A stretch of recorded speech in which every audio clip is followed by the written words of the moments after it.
C'est une présentation sur l'intersectionnalité au moment, je ne sais pas si vous avez vu passer l'annonce, mais on vient d'apprendre la mort de Bell Hooks. Fait qu'on va pouvoir, c'est comme une grosse nouvelle, c'est une grosse perte pour la théorisation de l'intersectionnalité. Fait que je voulais le souligner avant de commencer ma présentation. Et puis, je suis vraiment contente. En fait, aujourd'hui, l'objectif de ma présentation, ça va être vraiment de faire un peu un bilan de qu'est-ce qu'on sait sur l'intersectionnalité, comment ça a été intégré, c'est quoi les enjeux que nous, on a soulevés, soulignés. Mon objectif, c'est pas de vous apporter forcément des réponses à comment appliquer l'intersectionnalité dans la recherche, parce que je pense qu'il n'y en a pas vraiment. Ça dépend de chaque contexte. Mais il y a certains enjeux que j'aimerais aborder avec vous, puis aussi certains défis qui restent encore à discuter entre nous en équipe. Fait que j'ai hâte aussi de la période de questions pour pouvoir en discuter avec vous.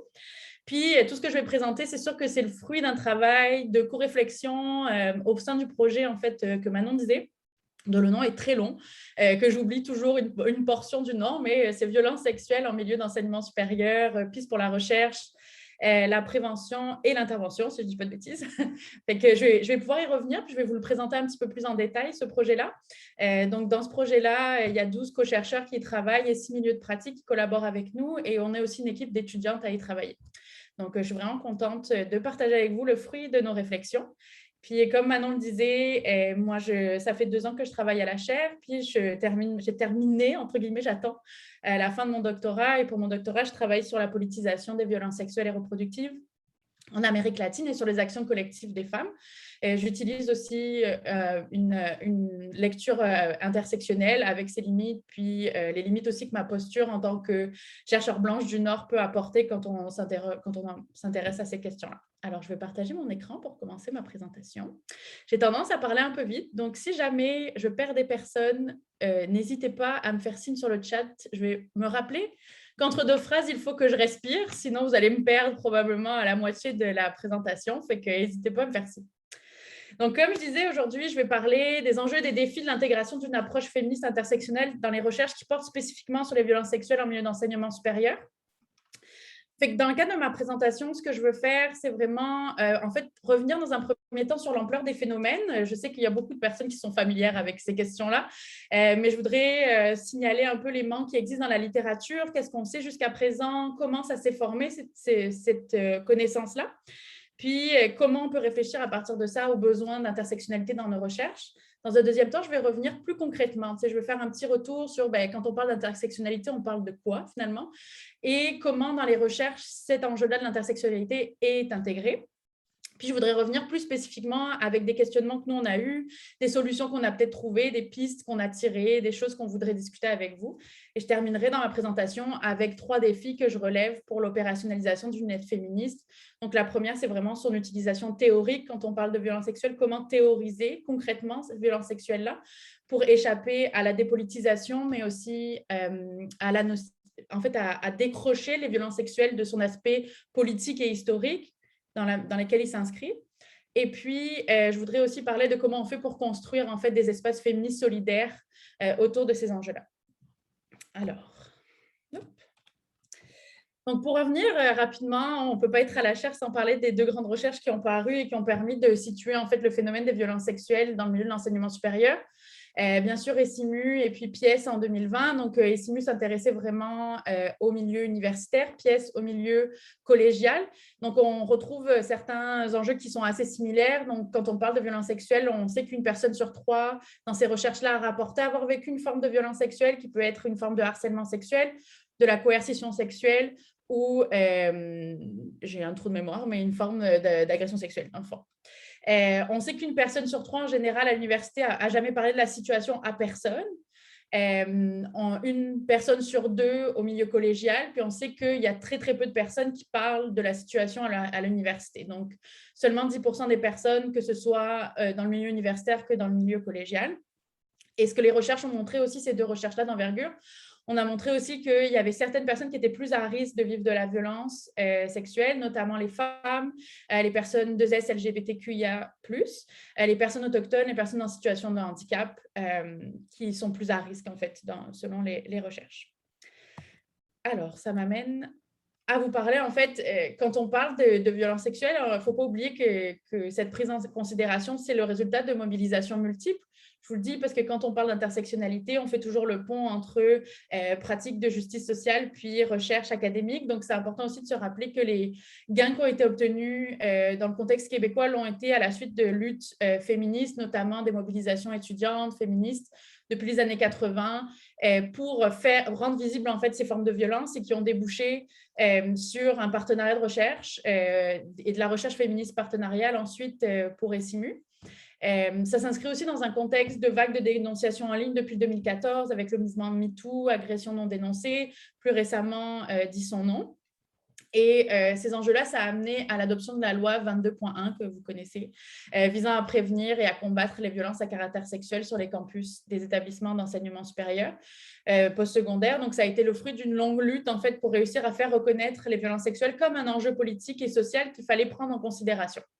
Et tout ça dans un contexte de réorganisation néolibérale à l'université depuis les années 1970 dans le domaine d'enseignement postsecondaire, donc la mise en place de processus de gestion basés sur les chiffres et qui peut avoir un impact, on le verra quand on parle en fait de processus de plainte ou de la manière dont les plaintes sont prises en charge à l'université.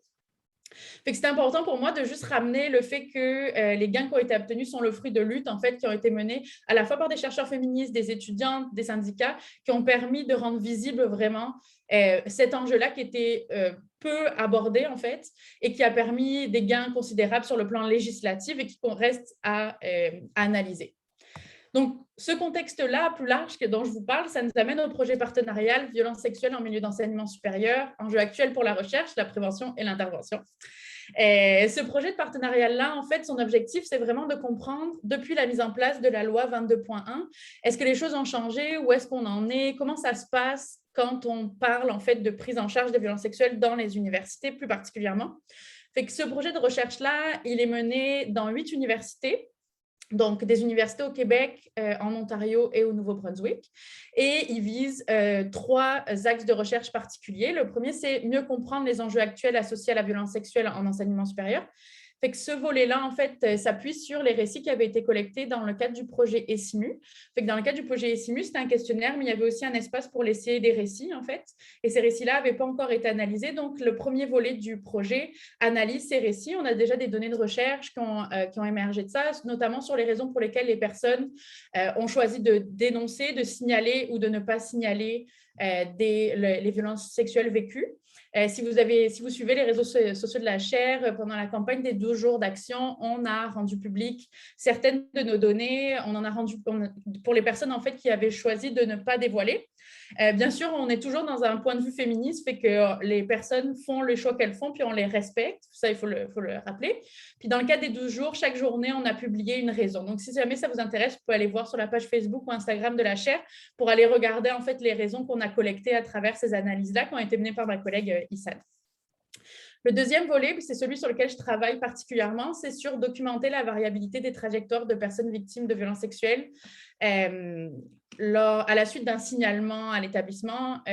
Et on regarde en quoi leurs besoins correspondent en fait à ce qui leur est proposé. Donc, c'est vraiment ça notre objectif. On réalise des entrevues qualitatives. On est toujours dans le processus de le faire. Donc, ça prend du temps d'aller collecter tous ces récits-là. Et on veut regarder comment ça se passe concrètement pour les personnes depuis que les nouvelles politiques ont été mises en place. Est-ce que les choses ont changé? Est-ce que les choses ont évolué? Comment le processus de plainte s'opère? Mais on s'intéresse aussi à toutes sortes de trajectoires. Donc, ça peut être des personnes qui ont parlé, par exemple, simplement à un supérieur hiérarchique ou à quelqu'un de leur association étudiante. Puis, on s'intéresse à la fois aux personnes étudiantes puis aux personnes employées, donc professeurs, chargés de cours, personnel de soutien, puis les étudiants à n'importe quel niveau. Donc, on est quand même assez ouvert. Et on regarde comment, depuis 2019, ces changements-là se sont opérés. Puis, le troisième axe, c'est développer des instruments adaptables au milieu d'intervention et de recherche.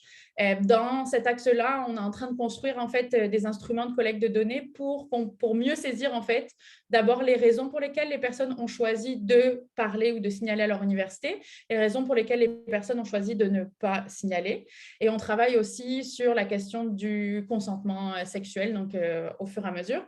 Je vous donne un spoil, on est en plein recrutement pour tester nos instruments, fait que je vais pouvoir vous en reparler à la fin de ma présentation pour vous envoyer les liens Fait que comme je disais, ce projet-là, en fait, c'est un projet partenarial. Donc, ça veut dire qu'il regroupe à la fois des chercheurs qui sont issus des universités sur lesquelles on travaille, puis aussi des milieux de pratique qui représentent certains enjeux et qui nous aident à vraiment co-construire les connaissances autour de ce projet-là pour oublier personne, justement, parce que comme Simu et Pièce l'ont montré, c'est certaines personnes qui sont plus à risque, puis il y a certaines personnes qui sont moins représentées aussi dans la recherche quand on parle de violences sexuelles en milieu d'enseignement supérieur. Alors, pour vous donner une idée du nombre de personnes qui travaillent sur le projet, vous allez voir, j'ai fait la liste.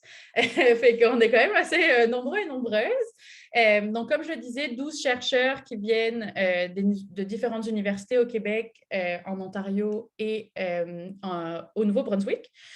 Certains partenaires, comme le Calax de l'Ouest de Lise, avec Tarapol, qui nous a quittés, mais il y a une nouvelle personne qui va venir, le Calax L'élan, le Centre d'agression sexuelle de Moncton, le Réseau d'action des femmes handicapées, Down, le groupe d'aide sur le harcèlement au travail, le Conseil québécois LGBT, le service aux collectivités de l'UQAM nous aide aussi, et on est, si je compte bien, 1, 2, 3, 4, 5, 6, 7 personnes étudiantes qui travaillent aussi sur ce projet-là pour coordonner différents volets et aussi pour réaliser les entrevues qualitatives et les transcriptions.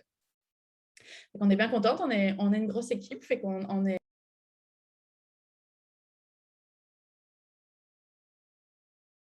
Ludivine, ton micro s'est fermé, il faudrait le réouvrir. Oups, est-ce que ça fonctionne cette fois? Oui, parfait.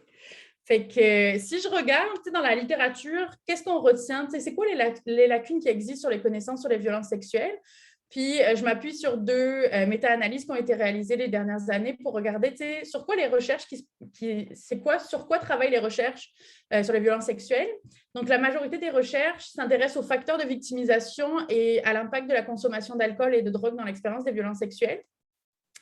Et ça peut créer certaines problématiques parce que ça centralise, en fait, ça peut renforcer en fait le victim blaming. Je ne savais pas comment l'écrire en français, mais la culpabilisation des victimes parce qu'on se concentre vraiment sur l'expérience des violences sexuelles et puis comment faire pour éviter ces violences sexuelles-là. Et ça contribue en fait à un récit anhistorique et apolitique des violences sexuelles et à passer sous silence en fait cette lecture féministe que Simu a pu apporter justement quand il parlait de violences sexuelles. Aussi, pour les recherches quantitatives, il y a une grande majorité des recherches qui s'appuient sur des échantillons qui sont composés principalement de femmes cisgenres blanches, hétérosexuelles et étudiantes, souvent au premier cycle. Et donc, ça peut créer un biais dans les données disponibles qui contribue à invisibiliser certaines expériences de personnes marginalisées. Donc ça, c'est vraiment dans le cadre, c'est pas dans le cadre québécois, là, c'est vraiment dans le cadre américain, états-unien. Mais c'est ça qui ressort quand on analyse la littérature des dernières années, c'est que pas toutes les recherches adoptent une lunette féministe. Pas toutes les recherches adoptent une lunette intersectionnelle. Et ce que ça contribue, c'est que ça contribue en fait à individualiser le problème de la violence sexuelle en le présentant comme un problème interpersonnel et aussi à mettre de l'avant certaines trajectoires qui ne correspondent pas aux trajectoires que tout le monde peut suivre. Donc, ça va avoir une surreprésentation, par exemple, des trajectoires que les femmes cisgenres blanches hétérosexuelles peuvent vivre dans le milieu. Et donc, ça contribue à invisibiliser d'autres problématiques que d'autres personnes peuvent vivre.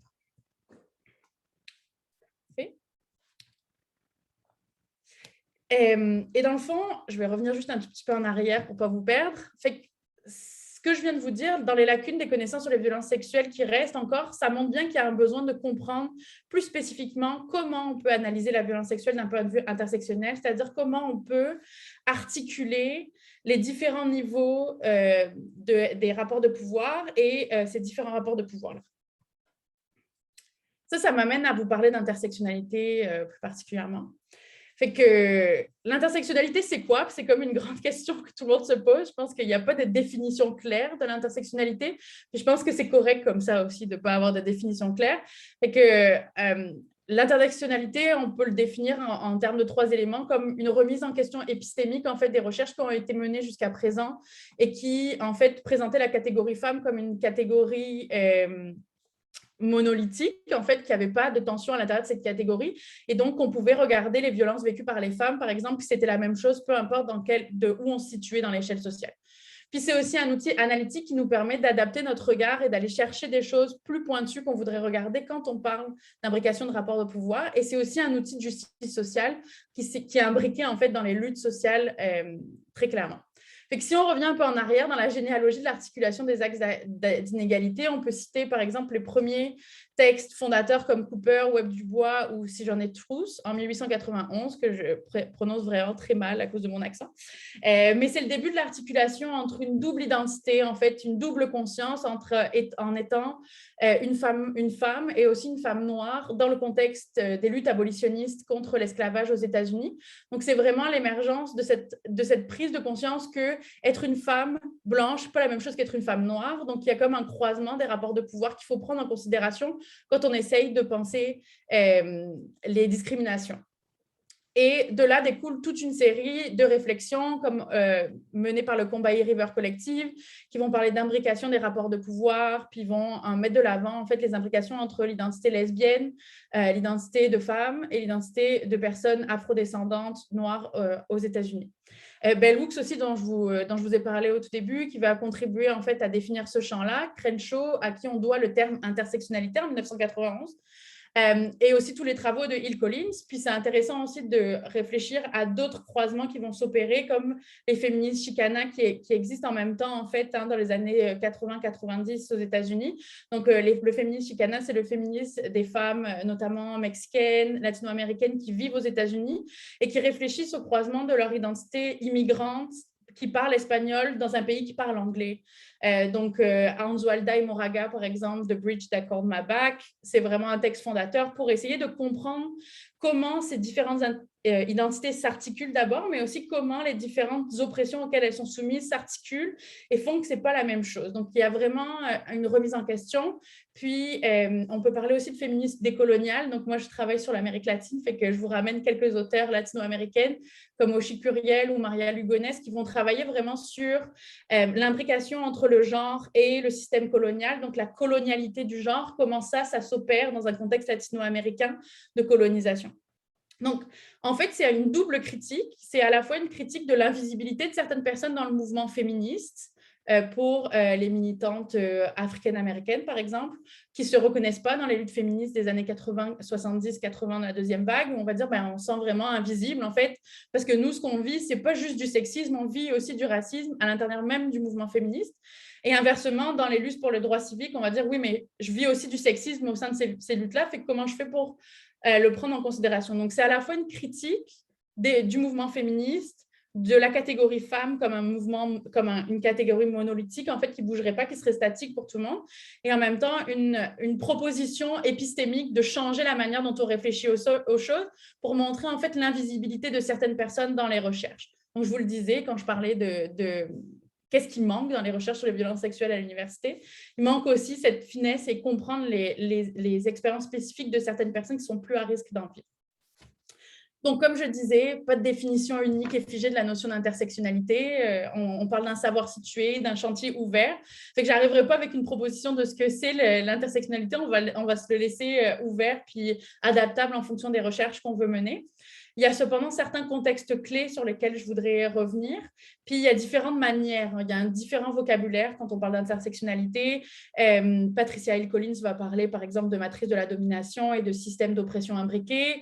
Crenshaw va parler d'intersectionnalité. Il y a d'autres manières de le formuler, mais ce que je retiens, moi, c'est vraiment le besoin de comprendre l'imbrication des différents rapports de pouvoir. Donc, ça peut être des rapports, et je le dis avec des groupes de genre, de classe, de race, liés à l'âge, liés à son origine ethnique, liés à son statut migratoire, lié à la langue qu'on parle selon où on est, lié à son statut sur un territoire donné, donc de personnes qui se sont installées ici. Donc, il y a vraiment ça. Puis, il y a comprendre cette imbrication-là avec des niveaux d'exercice de pouvoir qui sont différents, de l'interpersonnel jusqu'au systémique. Fait qu'en fait, selon les autrices, on va changer la manière de le conceptualiser. Chez Crenshaw, par exemple, on parlera d'intersectionnalité politique, représentationnelle et structurelle. Chez d'autres, comme Hill Collins, on va définir quatre domaines de pouvoir, de l'interpersonnel jusqu'au systémique, hégémonique dans la représentation, en fait, culturelle. On pourrait parler de culture du viol dans notre cas-là, comment ça s'exprime dans les institutions, comment ça s'exprime dans les institutions et dans les systèmes plus larges qui gouvernent, comme les systèmes de genre. Donc, c'est un peu complexe parfois, mais c'est comme ça que ça s'imbrique tout ensemble, puis on va regarder ensemble comment on peut le mettre en exergue quand on parle de violence sexuelle. Alors, pour illustrer ça, c'est toujours compliqué. Comment on peut illustrer les différents systèmes, comment on peut définir le pouvoir, la marginalisation, puis les différents systèmes. Fait que ça, c'est un outil que je trouve intéressant. À noter qu'on pourrait rajouter dans toutes les cases que vous voyez, probablement la question de la grossophobie, par exemple, qui ne s'y retrouve pas. Mais donc, ça vous donne une idée de comment on peut définir les choses. Donc, par exemple, en lien avec son statut immigrant, en lien avec son salaire, par exemple, selon où on se situe, son appartenance à une communauté autochtone ou en étant comme settler dans son pays, le langage qu'on parle, son statut marital, si on est blanc ou si on est racisé, donc, et sa religion. Et donc, tout ça permet d'identifier certains rapports de pouvoir qu'il faut qu'on regarde quand on parle de violence sexuelle. Donc, je trouvais que c'était bien fait, ça disait ce que ça disait, là, mais ça permet de comprendre aussi les imbrications entre son identité et jusqu'au systémique, donc les systèmes qui gouvernent, donc de son identité, de son appartenance, de son éducation, jusque, par exemple, au système plus large de la transphobie, on pourrait dire de l'hétérosexisme, de l'agisme, de l'homophobie, du sexisme, du racisme, du colonialisme, comment on parle de soi jusqu'au système plus large. Donc, cette imbrication-là des différents niveaux d'analyse.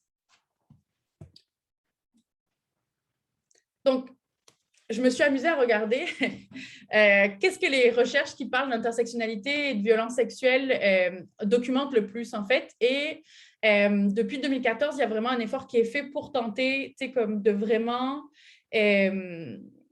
éclater, repenser les violences sexuelles en milieu d'enseignement supérieur. Fait qu'il y a 3 axes principaux dans lesquels les recherches se dispatchent. Le premier, c'est vraiment documenter les expériences spécifiques des personnes marginalisées à l'université et les imbrications des rapports de pouvoir qui structurent leur expérience. Donc, on va s'intéresser spécifiquement à certaines personnes et comment, à la fois du racisme systémique, par exemple, jusque dans leur interaction avec les personnes, ça peut s'inscrire. Donc, là, je pense, par exemple, à la recherche de Zun Noumé de 2019. C'est vraiment une analyse de comment les femmes africaines-américaines dans le système d'éducation supérieure aux États-Unis sont traitées, en fait, de comment elles se sentent jusqu'aux stéréotypes qui sont réactivés dans leur prise en charge lorsqu'elles dénoncent, en fait, des faits de violence sexuelle à leur université, donc des stéréotypes qui sont réactivés autour de leur hypersexualisation, par exemple, ou de l'image des femmes africaines-américaines qui doivent être fortes, jusqu'à la manière dont le racisme systémique, en fait, s'inscrit au sein même de l'institution universitaire. Donc, il y a une histoire aussi. Puis, il y a une histoire de trauma intergénérationnel lié au racisme qui s'inscrit aussi dans le manque de confiance dans les institutions. Puis, donc ça, il faut le prendre en considération quand on analyse les violences sexuelles à l'université. Donc, il y a tout un ensemble de recherches qui sont très intéressantes qui permettent de tracer, en fait, ces trajectoires-là plus spécifiques et qui permettent vraiment d'illuminer la complexité du positionnement des personnes au sein des institutions, puis des rapports de pouvoir qui les structurent.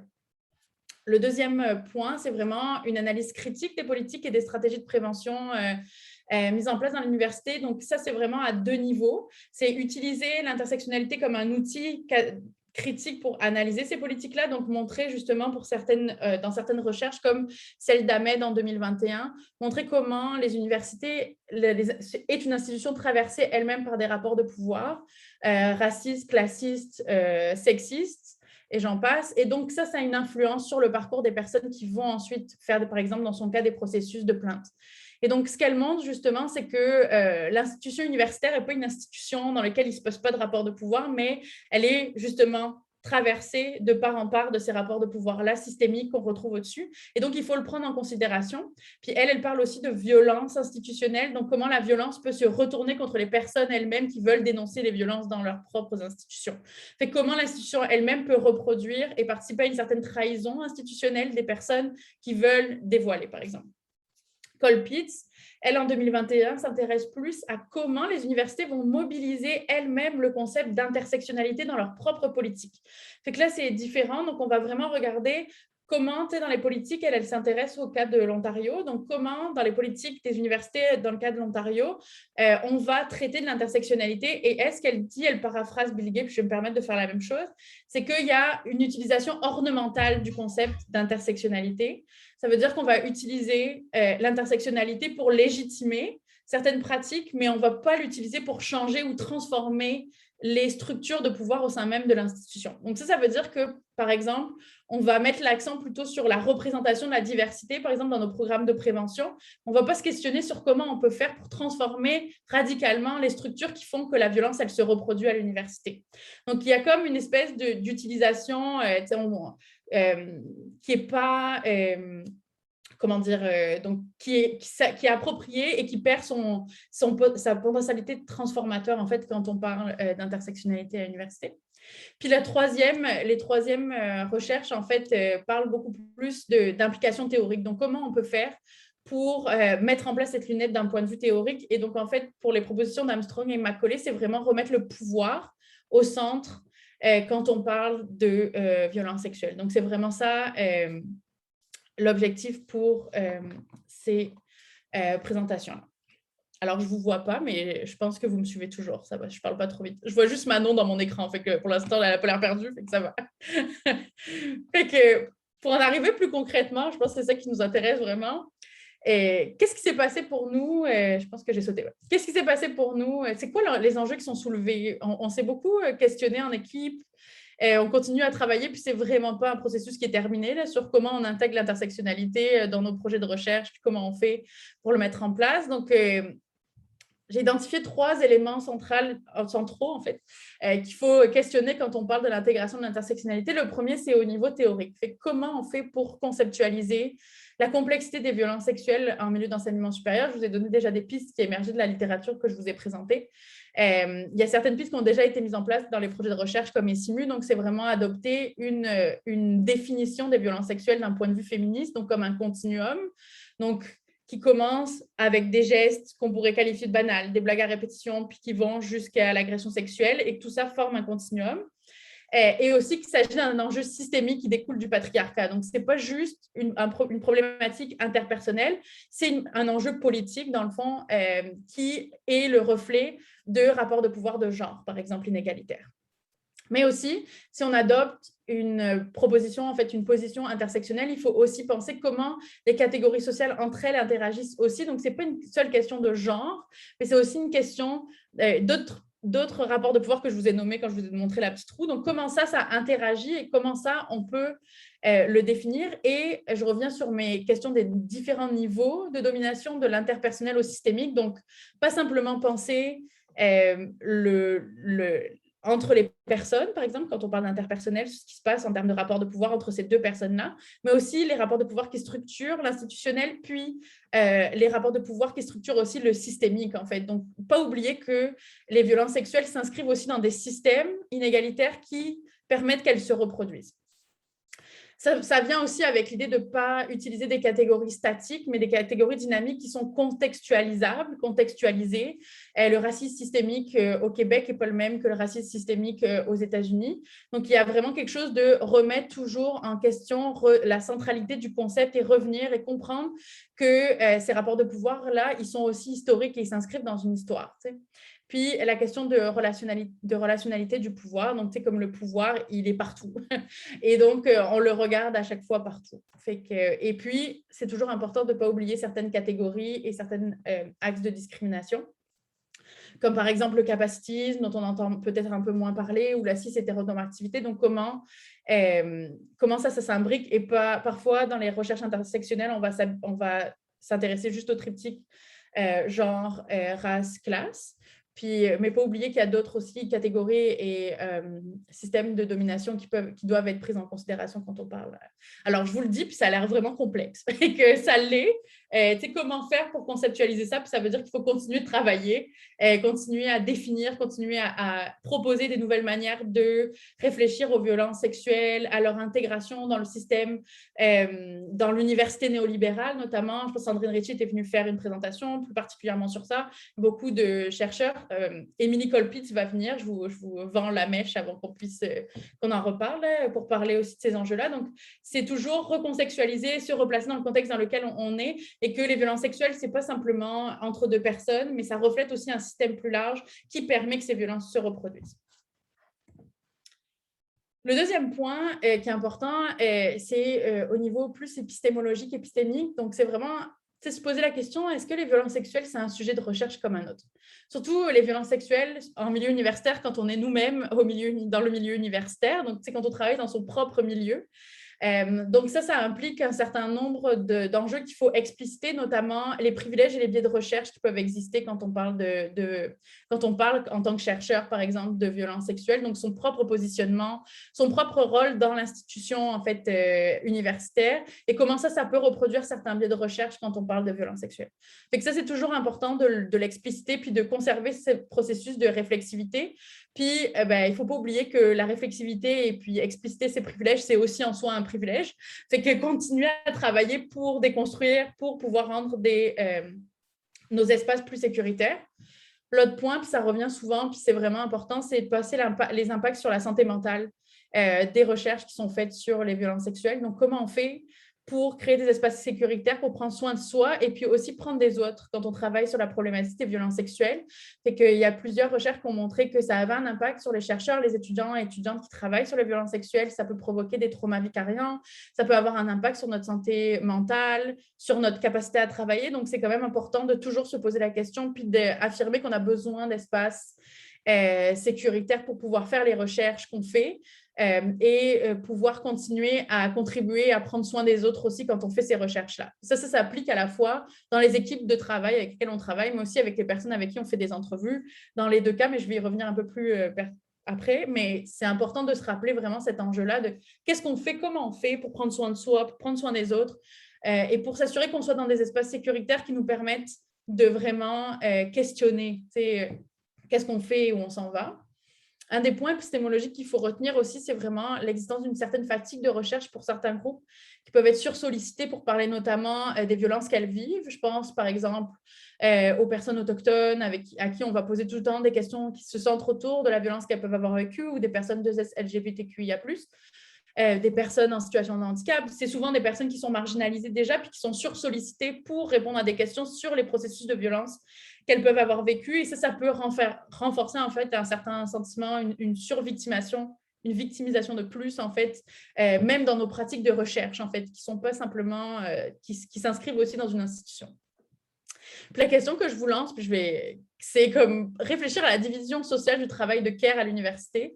C'est un peu flou comme ça, mais c'est vraiment réfléchir aussi au poids, en fait, à la charge mentale que peut représenter le travail sur les violences sexuelles à l'université.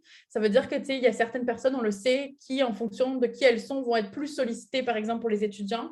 Mettons, si elles travaillent, par exemple, si elles sont plus visibles comme étant sensibles aux questions, par exemple, sur les violences sexuelles, vont être plus mobilisées, les étudiantes vont venir les voir. Puis ça, c'est vraiment pas reconnu comme un travail en soi à l'université, ni par les étudiantes qui travaillent dans les mobilisations sociales qui ont fait avancer les choses, ni par les chercheurs aussi qui travaillent sur ces questions-là.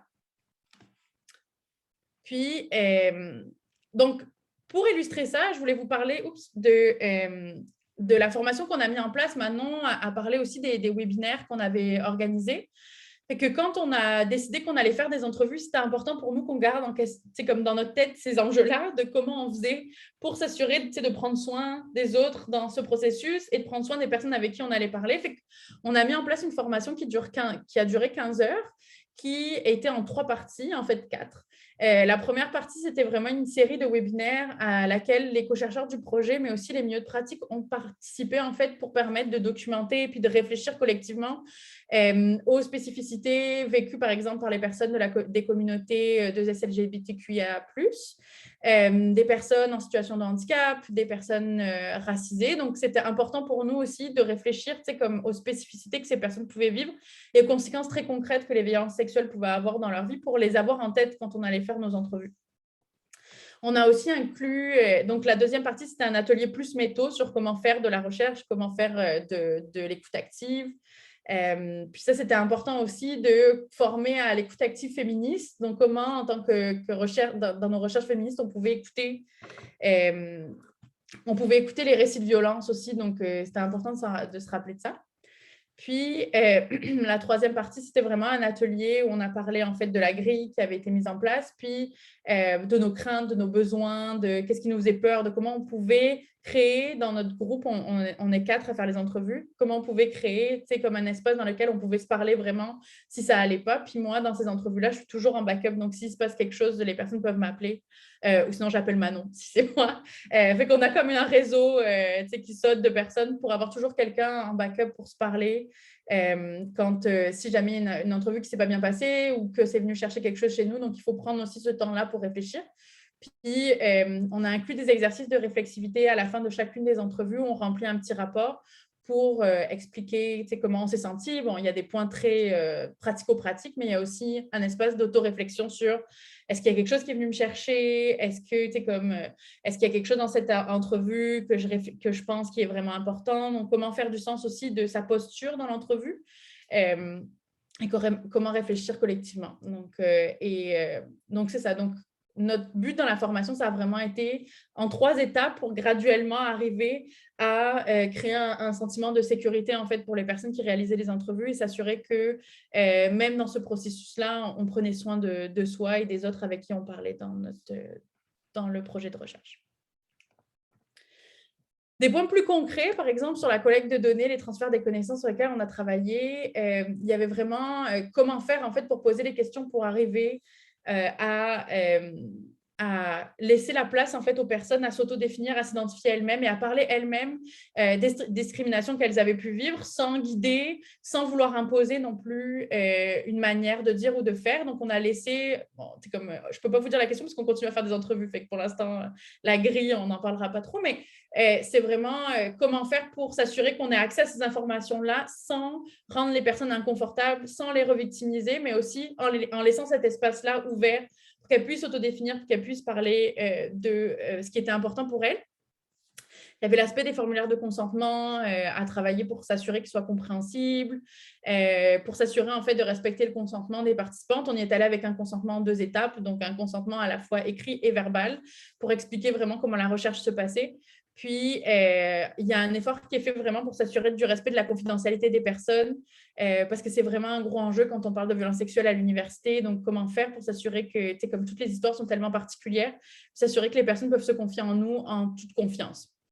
Donc, on a aussi mis en place comme un espace sécuritaire, donc respecter les pronoms des personnes, comme utiliser d'autres stratégies. Bien sûr, on a été limité par Zoom, hein, donc ça a aussi un impact, réaliser les entrevues à distance.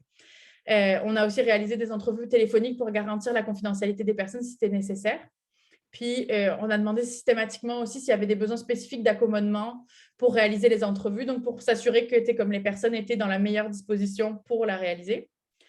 Et donc, ça, c'était vraiment pour être sûr qu'on puisse avoir accès à toutes les participantes, puis qu'elles se sentent à l'aise, participantes, puis qu'elles se sentent à l'aise de nous parler dans notre recherche. Puis, il y a aussi la question de la rémunération. Puis ça, c'est toujours un aspect difficile. Puis, comme c'est important de rémunérer la participation des gens qui viennent nous, même si c'est de manière symbolique, mais pour comme offrir une rémunération du temps qui est offert dans un processus qui n'est pas trop paternaliste, j'utilise des guillemets là. Donc, on fait des virements Interact pour que la personne puisse utiliser l'argent comme elle le souhaite pour ne pas acheter des cartes cadeaux qui peut. Puis le dernier point, c'est vraiment rendre les résultats accessibles à tout le monde. Donc ça nous a vraiment beaucoup mobilisés. Donc, ce que je vous donne ici, c'est vraiment des exemples d'enjeux qui ont été soulevés, sur lesquels on a dû réfléchir, nous, pour s'assurer qu'on mettait en place des processus qui étaient respectueux des personnes et qui permettaient, en fait, vraiment de faire émerger des questionnements, puis des réponses aussi auxquelles on voulait avoir accès sans forcément entrer trop dans les détails. Donc, ça, c'était vraiment important. Donc là, je vous ai montré des exemples, puis de comment on avait décidé de faire ça. Il y a d'autres manières de le faire. Puis ça m'amène à les défis qui nous restent à relever, parce que vous comprenez bien qu'on ne les a pas tous relevés, ces enjeux-là, puis on continue de les discuter, puis on continue de voir comment on peut faire, en fait, pour rendre nos stratégies de recherche les plus ouvertes, inclusives possibles et qui respectent le plus possible les personnes là où elles en sont.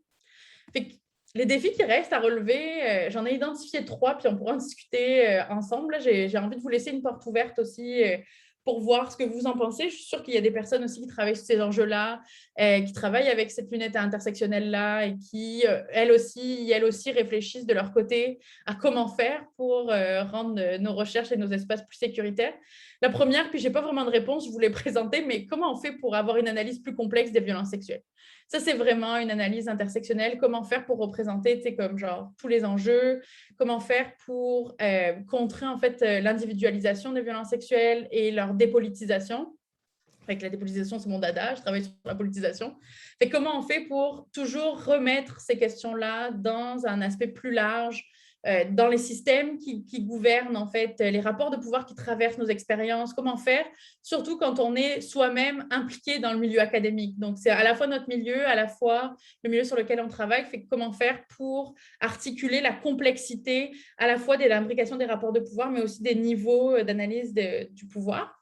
Puis, comment faire aussi pour analyser de manière plus complexe la prise en charge par les politiques institutionnelles universitaires, puis comment contrer, par exemple, Colpitts, elle parlait dans le cas ontarien du fait que l'intersectionnalité était utilisée pour légitimer en fait des pratiques qui étaient les mêmes. Finalement, les pratiques ne changeaient pas, mais on disait que c'était intersectionnel, puis on s'intéressait vraiment à assurer une certaine représentation de la diversité, mais dans le fond, on ne changeait pas vraiment nos pratiques. Puis, si on regarde, et ce n'est pas forcément les politiques institutionnelles qui vont permettre de faire changer les choses. Comment on fait pour articuler notre engagement féministe intersectionnel et notre analyse des politiques institutionnelles en même temps?